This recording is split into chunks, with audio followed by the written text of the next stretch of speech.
Malanga sigi dupi musin mo bije masing mosok mo holaga mama jam ta sit nanan jine aduga lipstick ama last hapam je tawse kamai to dino control je laira melo ni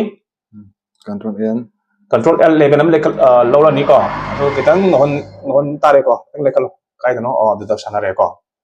adum hisaki mutun thambiro nang ngore ya ne yam ngo kai ta taw ni aga mama du kan le kalo ni adu kan le kalo ngo je ya okay output level okay tawre yes next control je musil lola je orang lipstick ke hap na pham thamuk je ko okay normal jango mata kita okay normal jangaga vivid light ko okay next step control I jadi control I namo okay negative lo lai ko okay filter jango mata kita filter ko filter yes jango yare makai other jango aduga high pass jango aduga adung hisaki matung thambiro adu thamagaira yes again no sile ko just to beautiful kitang to lo ne pasa wali to teng sa holo ba high pass to kale kalo ya ka wali adu yare tamo yare okay line na tamo okay to lo adu matung da musang mo filter da yes blur jango Gaussian blur adu thambiro sida point 01 thame ko iti ko adung hisap thambio ai thamme je chapcha thambe da ka oi ko okay to lo yes okay to le aduga ka to lo sida marks to lo marks okay sida ngo je control I namo okay brush lo sonda brush to dama ko yes kung sa holo level ki du di to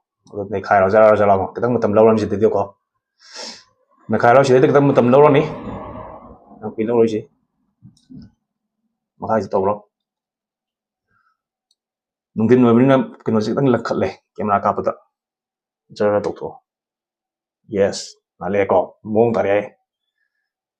sidi dum tai go phajabe heni ko yang ka an toxin phaja de sidi ti phaje happy ro kanu khoi video je ya ya ka tani ko yang kui matam lo ge hakchang jun to makai du su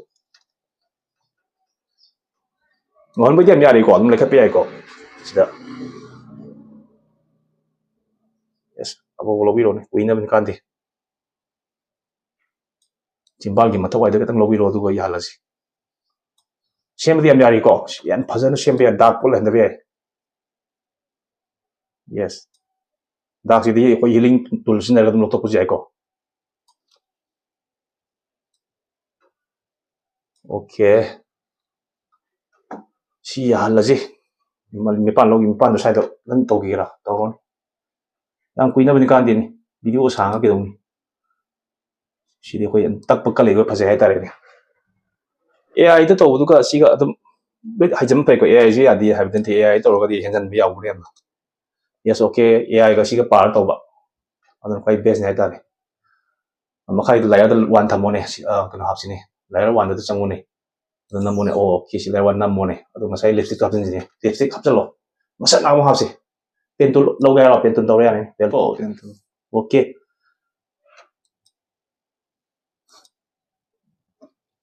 hallo ne yani ti ti jazun ke do ga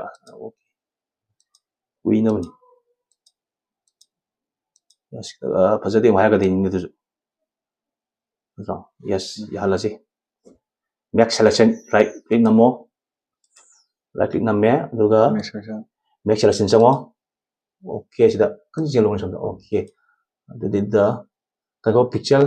3 thamme ko okay to biro yes maya ida lo ram lo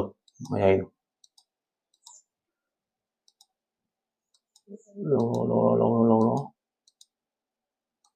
okay right click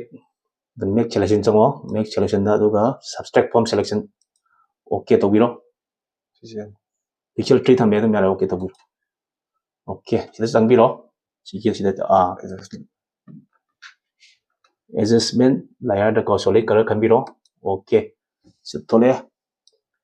pink kan gira red kan gira makalo ore sana je du budi ko sango okay masa ngangre okay masa sang biro non men thaba jaga sida aduga multiply 정비로 yes 많이 돌래고 그 그다음 버전이 하이다디 무슨 정비로 right click 넘어 두기 못할 거 right click 넘어 안강 버지다 거 그 블렌딩 옵션 정어 블렌딩 옵션 정어 무통도 많이 돌라니까 그 시제 사로 kalung kara yes kala jatan kapaktra jatan kino kapai do yes mai sano mata ki opacity em sanabe ko kara ngang mala mai leta be aduga silai sini mai sanabe ko ni to mata ki multiply mai na opacity je mai sanaba ko mai sanar ga di si mai la kani ko le kalo yare dum heman gare ka full le kalo ne ngan je masuk ngan je english no pinina makai sina lai sanaba ka sanong ni full sanong ni mai le ko adu ka hajan ge da dikra single option yes kala kani ba display che la kalo draw sana ka single one ja ro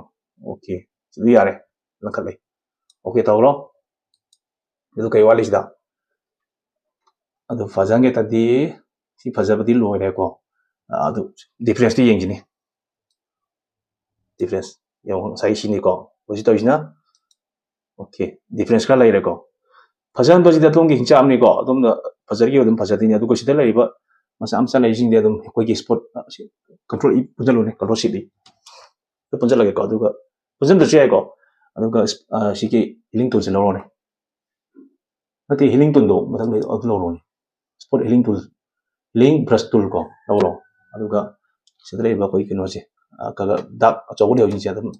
auto ko ya ni ko mai sana bi hai tani Dua hari ini video ko. Pare, video si matang silo sinjar ke. Thank you for watching.